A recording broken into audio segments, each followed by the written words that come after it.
رسول اکرم نور مجسم شاہ عرب و عجم صلی اللہ علیہ وآلہ وسلم کا فرمان ہے الصلاۃ علی نور علی الصراط، فرمایا مجھ پر درود پاک پڑھنا پل صراط پر نور ہے۔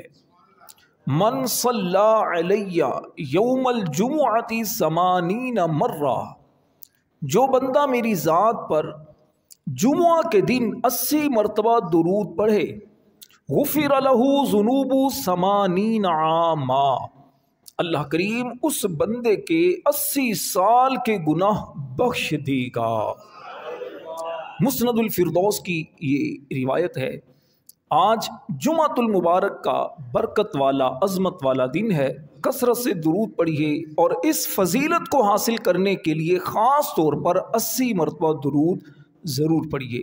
صلو علی الحبیب صلی اللہ تعالی علی محمد وعلی آلہ وصحبہ وبارک وسلم۔ مولانا کافی رحمۃ اللہ علیہ درود پاک کے فضائل بیان کرتے ہیں، اور آپ نے جو فضائل اس کے بیان کیے اشعار کی صورت میں، آپ فرماتے ہیں آسیوں جرم کی دوا ہے درود، آسیوں جرم کی دوا ہے درود، کیا دوا عین کیمیا ہے درود، ایک ساعت میں عمر بھر کے گناہ، ایک ساعت میں عمر بھر کے گناہ کرتا معدوم اور فنا ہے درود، چھوڑیو مت درود کو کافی، چھوڑیو مت درود کو کافی، راہ جنت کا رہنما ہے درود، راہ جنت کا رہنما ہے درود۔ صلو علی الحبیب صلی اللہ تعالی علی محمد وعلی آلہ وصحبہ وبارک وسلم، صلاۃ و سلاما علیک یا سیدی یا رسول اللہ وعلی آلک واصحابک یا حبیب اللہ۔ سرکار دو جہاں مکی مدنی مصطفیٰ صلی اللہ علیہ وسلم سے سوال کیا گیا کہ حسن اخلاق کیا ہے۔ کریم آقا صلی اللہ علیہ وسلم نے قرآن کریم کی آیت کریمہ تلاوت فرمائی، ارشاد فرمایا خذ العفو وأمر بالمعروف، خذ العفو وأمر بالعرف وأعرض عن الجاہلین، اے محبوب معاف کرنا اختیار کرو اور بھلائی کا حکم دو اور جاہلوں سے منہ پھیر لو۔ اس آیت کریمہ کی تلاوت کے بعد آقا کریم علیہ السلام نے فرمایا حسن اخلاق یہ ہے کہ تم قطع تعلق کرنے والے سے صلہ رحمی کرو، یعنی جو تم سے تعلق ختم کرے تم اس کے ساتھ رشتہ جوڑو، جو تمہیں محروم کرے تم اسے عطا کرو، اور جو تم پر ظلم کرے تم اسے معاف کر دو۔ فرمایا یہ ہے حسن اخلاق۔ امام غزالی رحمۃ اللہ علیہ نے اس حدیث پاک کو احیاء العلوم کی جلد نمبر 3 میں بیان کیا ہے۔ میرے نمازی بھائیوں، دوستوں، بزرگوں، اس آیت کریمہ اور اس حدیث کریمہ کو سامنے رکھتے ہوئے آج ہم اپنے اخلاق کا جائزہ لیں۔ ہم اخلاق کے اعتبار سے کہاں کھڑے ہیں؟ حسن اخلاق صرف مسکرانے کا نام نہیں، حسن اخلاق صرف کسی کی مدد کرنے کا نام نہیں، حسن اخلاق کسی کو کچھ دے دینے کا نام نہیں، یہ بھی حسن اخلاق میں چیزیں آتی ہیں، لیکن حسن اخلاق کی روح کیا ہے کہ انسان اپنے دل سے مسلمان کے کینے کو دور کر لے۔ کینہ یعنی چھپی ہوئی دشمنی کو، ہمارے دل مسلمانوں کے لیے صاف ہو جائیں۔ اگر کوئی ہم سے تعلق ختم کرنا چاہے تو ہم اس سے تعلق بچائیں، اگر کوئی ہم سے دور ہونا چاہے تو ہم اسے قریب کریں، اگر کوئی ہمارا حق مارے ہم پر ظلم کرے اپنا حق واپس لینے کی کوشش ضرور کریں، لیکن ہم کسی پر ظلم نہ کر بیٹھے۔ معاف کرنا، درگزر سے کام لینا، یہ وہ کام ہے جن کا تعلق انسان کے دل سے ہوتا ہے۔ اللہ کریم نے اپنے حبیب علیہ السلام کی جو تربیت فرمائی، اچھے اخلاق کے بارے میں، اچھے کردار کے بارے میں، امت کو دین کی دعوت دینے کے بارے میں، دشمنوں کی طرف سے آنے والی مصیبتوں پر صبر کرنے کے حوالے سے، عبادت کی ادائیگی کے معاملات میں، قرآن کریم کی تلاوت کے بارے میں، آپ قرآن پڑھیں تو آپ کو کتنی آیتیں ایسی ملیں گی جس میں رب تبارک و تعالی نے اپنے حبیب علیہ السلام کی تربیت فرمائی ہے، اور تقریباً ایسی کتنی آیتیں ہیں جہاں مفسرین علماء کرام نے یہ بات لکھی ہے کہ یہ اگرچہ خطاب تو نبی کریم علیہ السلام کو ہے، لیکن نبی کریم علیہ السلام کے ذریعے امت کو خطاب کیا جا رہا ہے، امت کی تعلیم کے لیے یہ بات بیان کی جا رہی ہے۔ اب یہی آیت کریمہ دیکھیے، سورہ اعراف کی آیت نمبر 199 نمبر یہ آیت کریمہ ہے، جس میں اللہ کریم نے اپنے حبیب علیہ السلام سے فرمایا خذ العفو، اے پیارے حبیب معاف کرنا اختیار کیجئے۔ نبی پاک علیہ السلام کی مبارک زندگی کو اٹھا کر دیکھیے، تاریخ کو پڑھیے، سیرت کی کتابوں کو پڑھیے۔ کریم آقا صلی اللہ علیہ وسلم نے جب اعلان نبوت کیا ہے، اس وقت سے آپ پر ظلم و ستم کیا جانا شروع کیا گیا۔ آپ کے والد کا سایہ گرچہ سر پر نہیں، آپ کے چچا بھی دنیا سے چلے جاتے ہیں، کریم آقا صلی اللہ علیہ وسلم پر ظلم و ستم کرنے والے، آقا کریم علیہ السلام پر پتھر برسانے والے، آقا کریم کے قدموں میں کانٹے بچھانے والے، کریم آقا علیہ السلام کو لہو لہان کرنے والے، آپ کے قتل کے منصوبے بنا کر آپ کے گھر کو گھیرا ڈالنے والے، 3 دن تک غار ثور میں آقا کریم کو رہنا پڑا ہے۔ وجہ کیا ہے؟ اپنے پیارے شہر مکہ کو چھوڑ کر مدینہ جانا پڑا ہے۔ آپ کی جان کے دشمن مکہ والے اور مدینہ والے اور کفار و یہود و نصارہ مشرکین جو آپ کو معاذ اللہ ختم کرنے کے در پہ ہیں، کیا کیا ظلم آپ پر نہ کیے گئے۔ جب 8 سنہ ہجری میں مکہ فتح ہوتا ہے، کریم آقا علیہ السلام دوبارہ مکے میں ایک فاتح کی حیثیت سے آتے ہیں۔ آپ حدیث کو پڑھ کر دیکھیے، آقا کریم اونٹنی پر سوار ہیں تو سر انور جھکا ہوا ہے، سر انور جھکا ہوا ہے، یہاں تک کہ مبارک سر اونٹنی کے کوہان کو چھو رہا ہے۔ اس حالت میں آتے ہیں اور آپ کے سامنے آپ کے ظاہری طور پر دشمن ہیں، آپ پر ظلم و ستم کرنے والے ہیں، آپ کے صحابہ کو طرح طرح کے ظلم و ستم کا شکار کرنے والے ہیں، ان کو قتل کرنے والے ہیں، ان کے بچوں کو یتیم کرنے والے ہیں، ان کی عورتوں کو بیوہ کرنے والے ہیں۔ لیکن آقا کریم علیہ السلام جب فاتح مکہ کی صورت میں ان دشمنوں کے سامنے آتے ہیں تو کہتے ہیں میں نے تمہیں اللہ کے لیے معاف کیا ہے، سب کو معاف کر دیتے ہیں۔ معاف کرنے کا وہ منظر تاریخ کبھی نہیں دیکھ سکتی کہ جو جان کے دشمن ہو، جنہوں نے گھر بار چھوڑنے پر ایک 53 سالہ شخص کو، آقا کریم کی ظاہری عمر مبارک 53 سالہ تھی، آپ نبی ہیں، اللہ کا آپ پر احسان ہے، لیکن ظاہری طور پر اگر دیکھیں تو ایک 53 سالہ شخص کو اس کے شہر سے نکلنے پر مجبور کر دینا، ایسے لوگوں کو دوبارہ آ کر معاف کر دینا، کچھ بھی ظلم ان پر نہ کرنا، کچھ بھی سزائیں نہ دینا، یہ معاف کرنے کا، یہ درگزر کرنے کا معاملہ تاریخ نے اگر دیکھا ہے، اس آسمان نے اگر دیکھا ہے تو وہ میرے اور آپ کے نبی کی سیرت میں دیکھا ہے۔ لیکن اس کے باوجود اللہ کریم نے آقا کریم علیہ السلام کی اور آپ کے چاہنے والے قیامت تک کے انسانوں کی، مسلمانوں کی تربیت کیا فرمائی؟ خذ العفو، معاف کرنا اختیار کرو۔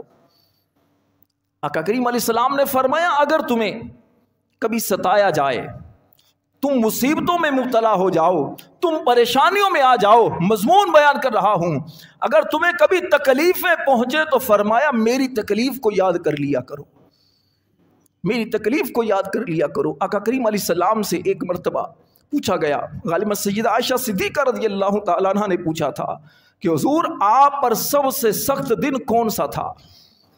فرمایا جب میں طائف کی طرف گیا لوگوں کو نیکی کی دعوت دینے کے لیے، ایک اللہ کی طرف بلانے کے لیے جب طائف میں گیا تو وہاں پر لوگوں نے جو میرے ساتھ جو غلط رویہ اختیار کیا، پتھر مارے گئے، جسم مبارک سے خون بہنے لگا، جو نالین مبارک جوتے مبارک پہنے تھے وہ خون سے بھر جاتے ہیں، جسموں سے خون ٹپک رہا ہے۔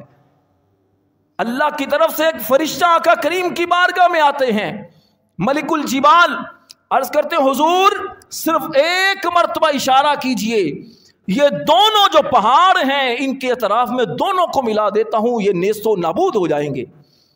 آقا کریم نے فرمایا نہیں، اللہ نے مجھے رحمت للعالمین بنا کر بھیجا ہے، اگر یہ لوگ ایمان نہیں لاتے کوئی بات نہیں، ان کی نسلیں ایمان لے کر آئیں گی۔ یہ تھا حسن اخلاق، یہ تھا معاف کرنے کا انداز۔ اے میرے نمازی بھائیوں، میرے دوستوں، میرے بزرگوں، آج میں اور آپ بھی غور کریں، چھوٹی چھوٹی باتوں پر رشتے ہم ختم کر دیتے ہیں۔ کسی نے تکلیف دے دی تعلق ختم کر دیتے ہیں، کوئی ہماری شادی میں نہیں آیا ہمارا اس سے تعلق ختم، کوئی ہمارے باپ کے جنازے پر نہیں آ سکا اس سے ہمارا کوئی لینا دینا نہیں، کسی نے مصیبت کے وقت میں قرض نہیں دیا آئندہ کے لیے اس سے تعلق ختم، کوئی بیماری میں ہمارے کام نہیں آیا ہمارا اس سے کوئی لینا دینا نہیں۔ یہ اسلام نہیں ہے۔ ہم نے جس نبی کا کلمہ پڑھا ہے ان کی سیرت ہمارے لیے مشعل راہ ہے، اس نبی کی سیرت، اس کی مبارک زندگی کے بارے میں میرے اور آپ کے بلکہ کائنات کے رب نے ہمیں ارشاد فرمایا ہے، لَقَدْ كَانَ لَكُمْ فِي رَسُولِ اللَّهِ أُسْوَةٌ حَسَنَةٌ، فرمایا بے شک اللہ کے رسول کی مبارک زندگی تمہارے لیے رول ماڈل ہے، سیرت ہے، نمونہ حیات ہے۔ زندگی کے کسی بھی پہلو میں کسی بھی مقام پر تمہیں رہنمائی چاہیے، نبی پاک کی مبارک سیرت کا مطالعہ کریں۔ آج ہم آقا کریم کی سیرت کا مطالعہ نہیں کر سکے، ہمیں اپنے نبی کے بارے میں وہ معلومات نہیں ہیں، یہ انتہائی افسوس کا مقام ہے۔ تو پہلی بات جو رب نے اپنے حبیب کو فرمائی، خُذِ الْعَفْوَ، فرمایا معاف کرنا اختیار کرو۔ تو آج آپ اور میں بھی نیت کریں، اگر ہم پر کبھی ظلم ہو، کبھی کوئی اس طرح کی غلط حرکت کر دے، کچھ دیر کے لیے غصہ آنا فطری عمل ہے، غصہ آ جاتا ہے۔ راستے میں چل رہے ہیں، چلتے چلتے کسی نے پان کی پیک پھینک دی۔ فلیٹس میں رہنے والوں کے ساتھ ایسا ہوتا ہے بعض اوقات، کپڑے باہر گھر والوں نے ڈالے، اوپر سے کسی نے پان کی پیک پھینک دی، کپڑے گندے ہو گئے۔ کبھی کسی نے اوپر سے کوئی چیز پھینکی، نیچے سے راہ گزرتے ہوئے اس کے سر پر آ کر لگی، کپڑے گندے ہو گئے۔ کئی مرتبہ نمازی آ کر اس طرح کے بیچارے بتا رہے ہوتے ہیں۔ ایک مرتبہ آیا تھا نمازی، جمعہ کے دن، اس نے کہا امام صاحب میں بالکل تیار ہو کر آ رہا تھا، کسی نے اوپر سے پان پھینکا، سارے کپڑے گندے، دوبارہ مجھے گھر جانا پڑا، شاید نماز کہہ رہے تھے نکل گئی تھی میری۔ ہمارے ساتھ بھی ہوتا ہے، یہ ضمناً ایک بات آ گئی تو ابھی میں بھی آنے لگا تو گھر والوں نے کل ہی کپڑے کیے تھے تو اوپر سے ساری پان کی بھی کپڑے سارے گندے۔ اب دل سے آ رہا تھا، غصہ ایک دم سے آیا، پھر اپنے آپ کو تھوڑا سمجھایا اور دعا کی، سوچا کہ کہوں گا کہ یار اللہ کا واسطہ اور رحم کیا کرو۔ تو ایسا ہوتا ہے، یہ حسن اخلاق ہمارے لیے ہے، اگر ہم پر چیز آئے ہم صبر کریں، دوسروں کو بھی چاہیے کہ اس چیز کا خیال کریں۔ تو کہنے کا مقصد یہ ہے کہ معاف کرنا اگر ہم اپنی عادت کا حصہ بنائیں گے انشاءاللہ الکریم، اس سے یہ ہوگا معاشرے کے اندر جو ایک افراتفری کا ایک نظام ہے نا، انشاءاللہ یہ ختم ہو جائے گا۔ اللہ کریم نے اپنے حبیب کو دوسری بات کیا ارشاد فرمائی، وَأْمُرْ بِالْعُرْفِ، فرمایا بھلائی کا حکم دو، نیکی کا حکم دو، اچھائی کی دعوت دو۔ اچھائی کی دعوت اگر ہم دینا شروع کر دیں گے، برائیاں انشاءاللہ خود ہی دم توڑنا شروع ہو جائیں گی۔ انسانی فطرت کیا ہے کہ آپ کسی کو اچھی بات کا کہتے ہیں، برائی خود بخود پیچھے ہونا شروع ہو جاتی ہے۔ برائی کو جتنا ہائی لائٹ آپ کرتے ہیں برائی اتنی زیادہ ظاہر ہوتی ہے۔ اچھائیوں کو عام کر دیں، نیکیوں کو عام کر دیں، انشاءاللہ الکریم اس کی برکت سے برائیاں آہستہ آہستہ ختم ہونا شروع ہو جائیں گی۔ میں یہ نہیں کہہ رہا کہ برائی کو منع نہ کریں، آپ کے سامنے برائی آئے تو اسے روکیں ہاتھ سے، ہاتھ سے نہیں روک سکتے، زبان سے منع کریں، زبان سے نہیں کہہ سکتے، دل میں برا جانیں۔ حدیث میں فرمایا یہ کمزور درجے کا ایمان ہے۔ لیکن زیادہ ہمیں ضرورت کیا ہے کہ ہم اچھائیوں کی تعلیم دیں۔ آقا کریم علیہ السلام کے پاس ایک شخص کی شکایت کی گئی، یا رسول اللہ صلی اللہ علیہ وسلم، وہ بندہ چوری کرتا ہے، وہ بندہ یہ کام کرتا ہے، یہ غلط کام کرتا ہے، وہ غلط کام کرتا ہے، لیکن نماز بھی پڑھتا ہے۔ آقا کریم نے فرمایا ان قریب اس کی نماز اسے برائیوں سے دور کر دے گی۔ اور ایک وقت آیا وہ کہ وہی نمازی جو گناہوں میں مشغول تھا، نماز کی برکت سے گناہ اس سے چھوٹ گئے۔ آج کئی نمازی یہ کہتے ہیں، واٹس ایپ کے ذریعے لوگ پوچھتے جناب یہ عادت نہیں نکلتی، یہ غلط کام نہیں چھوڑتا، وہ کام نہیں نکلتا۔ تو ایسے سب کی بارگاہ میں عرض کروں گا، آپ اچھائیوں کو اختیار کریں، انشاءاللہ برائیاں خود بخود ختم ہونا شروع ہو جائیں گی۔ میرے شیخ طریقت امیر اہل سنت بڑی خوبصورت بات ارشاد فرماتے ہیں، آپ کی ساری ہی باتیں جو بظاہر پہنچتی ہیں ہم تک، ایسی خوبصورت اور علم و حکمت والی باتیں ہیں، یقین جانیے زندگی میں اگر ان باتوں کو اپنا لیا جائے تو انسان کامیاب ہو جائے۔ الحمدللہ ہر روزانہ عصر کے بعد قبلہ امیر اہل سنت کی مبارک کتاب کے ملفوظات امیر اہل سنت، اس سے ایک بات روزانہ میں بیان کرتا ہوں۔ تو آپ نے فرمایا کہ کرنے والے کاموں میں لگ جاؤ ورنہ نہ کرنے والے کاموں میں پڑ جاؤ گے۔ جو کرنے والے کام ہے نا، جس سے ہمیں دین کا فائدہ یا دنیا کا فائدہ ہے، اگر اس میں مشغول ہوں گے، نہ کرنے والے کاموں کے لیے وقت ہی نہیں بچے گا۔ جو کہتے ہیں بڑے بور گزرتے ہیں دن، پتہ نہیں چلتا کیا کریں، تو ان کے پاس کرنے والے کام نہیں ہیں۔ کرنے والے کاموں میں ایک کام یہ بھی ہے کہ ہم نیکی کا حکم دینا شروع کر دیں۔ نماز کے لیے آتے ہوئے دوسروں کو نماز کی دعوت دیں، اپنے گھر میں نماز کی دعوت دیں۔ صبح فجر میں آئیں، گھر والوں کو اٹھا کر آئیں، خود قرآن پڑھیں، دوسروں کو قرآن کی دعوت دیں۔ تو نیکی کا حکم دینا شروع کر دیں۔ اور تیسری بات رب تعالیٰ نے فرمایا وَأَعْرِضْ عَنِ الْجَاهِلِينَ، اور جاہلوں سے منہ پھیر لو۔ جاہل کون ہے؟ حقیقتاً جاہل وہ بندہ ہے جسے دین کے بارے میں شعور نہیں ہے، جسے دین کے بارے میں سمجھ نہیں ہے، وہ ہے جاہل آدمی۔ جو دین والا ہے وہ جاہل نہیں ہو سکتا۔ لیکن عموماً ہمارے ہاں اس بندے کو علم والا سمجھا جاتا ہے جو دنیاوی طور پر بڑا پڑھا لکھا ہو، چاہے اسے وضو کا پتہ تک نہ ہو، چاہے غسل کرنے کا طریقہ تک نہ آئے، چاہے نماز درست نہ آئے، چاہے قرآن پڑھنا نہیں آتا، لیکن بندہ بڑا پڑھا لکھا ہے۔ یہ پڑھا لکھا نہیں، یہ جاہل آدمی ہے۔ پڑھا لکھا وہ ہے جو دین کی سمجھ رکھنے والا ہے۔ ہم مسلمان ہیں، ہماری ترجیح دین ہونی چاہیے، لیکن بدقسمتی سے ہم نے اپنی ترجیحات دنیا کو بنا لیا ہے۔ دین کی طرف بلایا جائے کہ جناب دین کی طرف آنے سے پیر تھوڑی بھرتے ہیں۔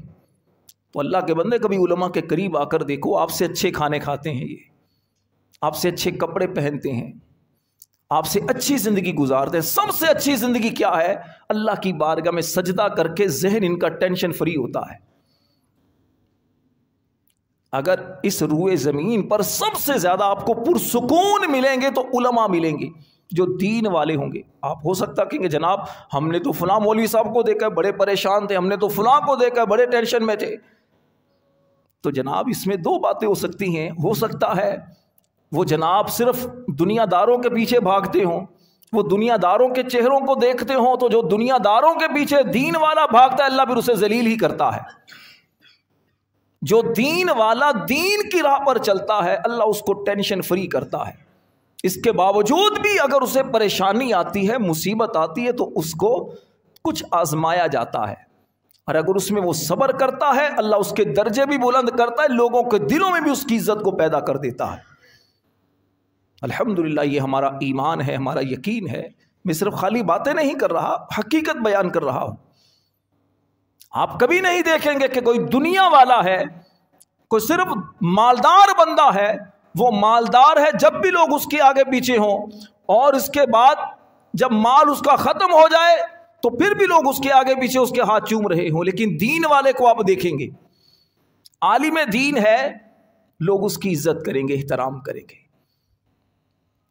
یہ تو ایک ضمناً بات تھی، جاہلوں سے منہ فرمایا پھیر لو. جو جاہل ہیں، جو دین کا مذاق اڑاتے ہیں، جو آپ کی نمازوں پر تانا زنی کرتے ہیں، جو آپ کے مذہبی حلیے کے بارے میں قمیص پاس کرتے ہیں، جو آپ کو حقارت کی نظر سے دیکھتے ہیں، جو آپ کی تذلیل کرتے ہیں، جو چھوٹی چھوٹی باتوں پر آپ کو باتیں سناتے ہیں، ایسے لوگوں کے منہ نہ لگے. ایک مقام پر اللہ تعالیٰ نے سورہ فرقان میں جو اپنے نیک بندوں کی، رحمان کے بندوں کی جو صفات بیان کی، اس میں ایک بات یہ بھی بیان فرمائی کہ جب وہ جاہلوں سے، جب وَإِذَا خَاطَبَهُمُ الْجَاهِلُونَ قَالُوا سَلَامًا، جب جاہل ان سے مخاطب ہوتے ہیں تو وہ کہتے ہیں سلام، سلام متارکت، کہتے ہیں بھائی اللہ تمہارا بھلا کرے. اس کے منہ نہیں لگتے. یہ سمپل سی بات ہے. گندگی میں اگر پتھر پھینکیں گے تو گندگی آپ کی طرف بھی آئے گی. تو اس لیے ایسے لوگوں کے منہ نہیں لگنا چاہیے جو بڑبولا ہو، چرب زبان ہو، بات بات پر ایسے عزت خراب کرنے والا ہو. ایسے سے تکرار کرنے کی بجائے عافیت اسی میں ہوتی ہے کہ بھائی تم بڑے باپ کے بیٹے ہو، اللہ بھلا کرے، چپ کر کے نکل جائے. ایسا ہمارے ساتھ ہوتا ہے. روڈ پر چلتے ہوئے گاڑی میں ہے، کسی نے پیچھے سے گاڑی مار دی یا کہ ایک دم سے آگے سے آ گیا، غلطی بھی اسی کی، بولنا بھی شروع ہو جاتے ہیں. تو ایسے مقام پر کہیں معذرت چاہتے ہیں، بھائی غلطی اس کی ہے، معذرت آپ کر کے نکل جائیں. ورنہ ایسے جاہل آدمی کا کوئی بھروسہ نہیں ہوتا، آپ کی عزت کو سر عام نیلام کرنا شروع کر دے.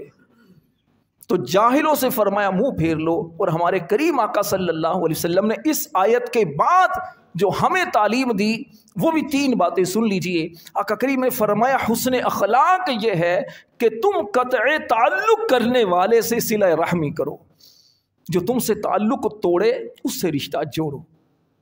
ہمارے خاص طور پر رشتہ دار، ہمارے بیوی بچے، ہمارے بہن بھائی، ہمارے ماں باپ، بہت معاملات میں ایسا ہوتا ہے، ہمیں غصہ آتا ہے، چڑچڑاپن آتا ہے، پتہ چلتا ہے میرے بارے میں اس نے یوں کر دیا، میرے برے وقت میں میرا بھائی کام نہیں آیا، میری بہن کھاتی پیتی تھی اس نے میرا خیال نہیں رکھا، میں قرض دار تھا کسی نے میرا کوئی خیال نہیں رکھا، بیمار تھا کوئی میرے قریب نہیں آیا، کسی نے میری بیمار پرسی نہیں کی، مجھے کچھ پیسوں کی ہیلپ نہیں کی. کوئی بات نہیں، غصہ آیا تھوڑی دیر کے لیے خاموشی اختیار کریں، معاف کر دیں. وہ تعلق نہیں رکھنا چاہتا، اس نے آپ کو اپنے بیٹے کی شادی میں نہیں بلایا، فلاں تقریب میں آپ کو انوائٹ نہیں کیا، یہ اس کا ظرف تھا. اگر ہم بھی ویسا ہی کریں گے تو پھر دونوں برابر ہو گئے. ایسے معاملات میں اگر خاموشی اختیار کی جائے تو یقین جانیے سامنے والا بندہ خود اپنی نظروں میں گر جاتا ہے. خود رشتہ دار بھی پھر کہتے ہیں ہاں یہ بات ہے. بات کو موقع پر کیا جائے تو وہ بات کا اثر ہوتا ہے، بے موقع بات اپنا وزن کھو دیتی ہے. کریم آقا علیہ السلام نے دوسری بات فرمائی، جو تمہیں محروم کرے تم اسے عطا کرو. آپ کو کوئی نہیں دیتا نہ دے، اللہ نے آپ کو دیا ہے آپ دینا شروع کر دیں. دینا شروع کریں گے رب آپ کو اور دینا شروع کرے گا. آپ ہاتھ روکیں گے تو دیکھ لیجئے کہ پھر آپ پر بھی رزق کے دروازے بند ہو جائیں گے. جو آپ کو محروم کرے مقابلہ نہ کریں. آپ کے بچے کو کسی نے نہیں دیا کوئی بات نہیں، آپ دیں، یہ تو آپ کا بڑا پن ہوگا نا. اگر اس نے نہیں دیا آپ نے بھی نہیں دیا تو پھر آپ کا گلہ بنتا ہی نہیں ہوتا نا. آپ کیوں نہیں دے رہے؟ اس نے کون سا دیا تھا؟ آپ نے کیوں نہیں بلایا؟ اس نے کون سا بلایا تھا؟ آپ کیوں وہاں نہیں گئے؟ وہ کون سا آیا تھا؟ تو بھائی پھر دونوں میں فرق کیا رہا؟ دونوں ایک جیسے ہی ہوئے تو گلہ کس بات کا ہے؟ گلہ تو یہ آپ کا سچا ہوتا نا، اس نے نہیں کیا آپ نے کر دیا، اس نے نہیں دیا آپ نے دے دیا، وہ نہیں آیا آپ چلے گئے. پھر کسی موقع پر جب خاندان والے دوست اکٹھے ہوں تو پھر کہو یار دیکھو اس نے نہیں کیا تھا لیکن میں پھر بھی گیا تھا، تو آپ کے سپورٹر ہوں گے ہاں واقعی اس نے اچھا کام کیا ہے. تیسری بات آقا کریم نے فرمایا جو تم پر ظلم کرے اسے معاف کر دو، معاف کر دو. لیکن جو ظالم ہے وہ یاد رکھے مظلوم کی بد دعا سے آقا کریم نے فرمایا بچو، کیونکہ مظلوم جب رب سے فریاد کرتا ہے تو پھر ظالم کے پرخچے اڑ جاتے ہیں، ذلیل و رسوا ہو جاتا ہے. جب آپ کسی پر ظلم کرتے ہیں وہ آپ سے مظلوم بدلہ نہیں لے سکتا، وہ مجبور ہے، وہ کمزور ہے، اس کا کوئی اگرچہ اس کا خیر خواہ نہیں، اس کا مددگار نہیں، لیکن اے ظالم تو یاد رکھ اس کی فریاد اللہ کی بارگاہ میں جا رہی ہے. وہ زبان سے نہیں بھی کہہ رہا، اس کے دل کی آہیں عرش تک جا رہی ہیں. اور دیکھ لو پھر رب کی جب پکڑ آتی ہے نا ان بطش ربک لشدید، یہ قرآن کا فرمان ہے۔ رب فرماتا ہے تیرے رب کی پکڑ بڑی سخت ہے۔ وما کان ربک نسیا، تیرا رب بھولنے والا نہیں۔ آج تو کسی پر ظلم کرتا ہے، کسی کا حق دباتا ہے، کسی کا قرض لے کر واپس نہیں کرتا، آج کسی کو تکلیف دیتا ہے، کسی کو دھوکہ دیتا ہے، کسی کے مال میں خیانت کرتا ہے، یہ سمجھتا ہے اسے کون سا پتا چلا؟ ارے بھول گیا ہوگا، بندہ تو بھول گیا ہوگا، لیکن رب بھولتا نہیں ہے۔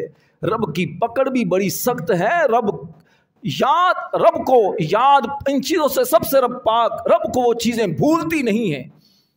جب اللہ کی پکڑ آتی ہے تو پھر بندہ کوئی ایسا نہیں جو اللہ کی پکڑ سے چھڑا سکے۔ اللہ مجھے اور آپ کو حسن اخلاق کا پیکر بنائے، ان باتوں پر ہمیں عمل کی توفیق عطا فرمائے۔ آمین بجاہ النبی الامین صلی اللہ علیہ وسلم۔